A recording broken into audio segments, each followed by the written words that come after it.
வணக்கம்.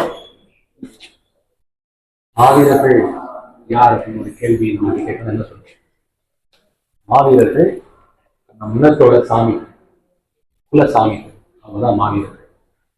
நம்ம இன்னைக்கு கால சூழல்ல மூன்று மதங்களை சார்ந்திருக்கலாம். இஸ்லாம், இந்து மதம் அப்படின்னு இருக்கு. தொடக்கத்துல தமிழர்கள் நடுகள் வழிபாடு, அந்த வழிபாடு தான் இருந்தோம். அதன் தொடர்ச்சி தான் மாவீரர் வழிபாடு. மாவீரர்கள் நம் இனத்தோட சாமிகள். அண்ணன் சொன்ன மாதிரி தலைவர் திடீர்னு 15 வயசு பையன் காட்டுக்குள்ள போறாரு, ஒரு குழு உருவாக்குறாரு. ஒரு குழுவை உருவாக்கிட்டு ஒரு போராட்ட சூழல்ல உங்களுக்குன்னு ஒரு தேசம் உருவாக்க போகிறேன், உங்கள்ட்ட என்ன தருவீங்க அப்படின்னு கேட்கும்போது நம்ம என்ன சொல்லுவோம்? நம்ம பொருளை தருவோம், நம்ம நேரத்தை கொடுப்போம், நம்ம வேற ஏதாவது சூழல்ல எங்களால் இயந்திரத்தை தருவோம்னு சொன்னோம். மாவீரர்கள் அப்படி இல்லை, எங்க உயிரை தர்றோம் அப்படின்னு சொல்லிட்டு நின்னாங்க. உயிரை கொடுத்தாங்க.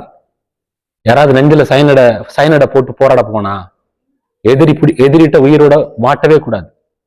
நெஞ்சில சைனடை சுமந்துட்டு யாராவது போவாங்களா? மாவீரர்கள் போனாங்க.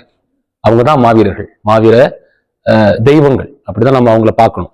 நம்ம இனத்து தலைவருக்கும் நீங்க அந்த காணொலி பாருங்களேன். தலைவருக்கு முன்னாடியும் தமிழர்கள்னா யாருன்னா நம்ம என்ன சொல்லுவோம்? பர்மாவுக்கு நம்மளை அழைச்சிட்டு போனாங்க கூலியா, மலேசியாவுக்கும் நம்மளை அழைச்சிட்டு போனாங்க கூலியா, ஆப்பிரிக்காவுக்கும் நம்ம வேலையாளா போனோம். தமிழன்னா அடிமை, தமிழன்னா கூலி, தமிழன்னா அன்னாடங்காட்சி. தலைவர் தமிழன்னா அவன் புலி. அப்படி ஒரு மாற்றத்தை உருவாக்க காரணம் இந்த வீர மறவர்கள், நம்ம மாவீரர்கள் தான். அதனால இந்த நிகழ்வுல அது என்ன சொல்றதுன்னா, நம்ம நிறைய பேசலாம். அதுக்கான காலமும் இல்லை, சூழலும் இல்லை. மாவீரர்களை பத்தி நம்ம நிறைய பேசலாம். ஒரே ஒரு ஏன்னா ஒரு இனம் விடுதலை பெண்களை உள்ளடக்கியது. உலகத்தில் ஒரே ஒரு போராட்ட குழு பெண்களுக்கு சரிசம உரிமை கொடுத்ததுன்னா அது அவங்களுக்கும் ஒரு படையணியை உருவாக்கி அவங்களுக்கும் எல்லா ஆயுதத்தையும் கொடுத்து பயிற்சியை கொடுத்து அவங்களையும் அந்த களத்துல வச்சிருந்தார் தலைவர். மாவீரர்கள் அவங்களும் மாறினாங்க. ஒரு இனத்திற்காக இறக்குறதுக்கு ஒருத்தர் ஆர்வத்தோட வருவானா? சாவ போறோம்னு யாரும் ஆர்வத்தோட வருவாங்களா? மாவீரர்கள் வந்தாங்க. நம்ம எல்லாம் நம்மளும் சொல்றோம் கள போராளிகள், நம்ம தமிழ் தேசிய போராளிகள்னு சொல்றோம். அவங்க செஞ்சதுல நம்ம ஒரு பங்கு கூட செய்யல. அப்ப நம்ம அந்த சூழல் இருக்கு. ஒவ்வொரு உலகம் ஒவ்வொரு முறையும் ஒரு மாற்றம் வரும். 1940 தான் ஒரு மாற்றம் வந்துச்சு. இந்த காலனி ஆதிக்கம் முடிஞ்சு புது புது தேசங்கள் உருவானது. அப்படிதான் ஒரு 3 லட்சம் பேர் இந்த ஊருக்கு மலேசியா, சிங்கப்பூருக்கெல்லாம் தனித்தனி நாடு கிடைச்சிச்சு.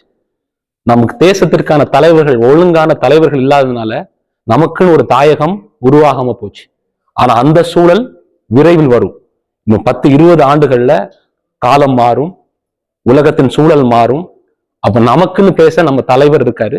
தலைவர்னா நம்ம தமிழ் தேசியம் பேச நம்ம அண்ணன், நமக்குன்னு ஒரு கட்சி இருக்கு. அப்போ அதை தாங்கி பிடிக்கணும். இந்த தேர்தல்ல அதற்கான வேலைகளை செய்யணும். நம்ம வாக்கு வங்கியை அதிகப்படுத்தணும். இந்த மாவீரர் நாள்ல நம்ம வெற்றியை உறுதிப்படுத்துறத நம்ம இலக்கா கொள்வோம். சரியா? மாவீரர்களின் லட்சியம் என்னது? நமக்கு ஒரு தேசம் அமையறது தான். அந்த தேசம் அமையும்னு நம்ம நம்பணும். மாவீரர் நாள்ல அதற்காக உறுதியா. நன்றி.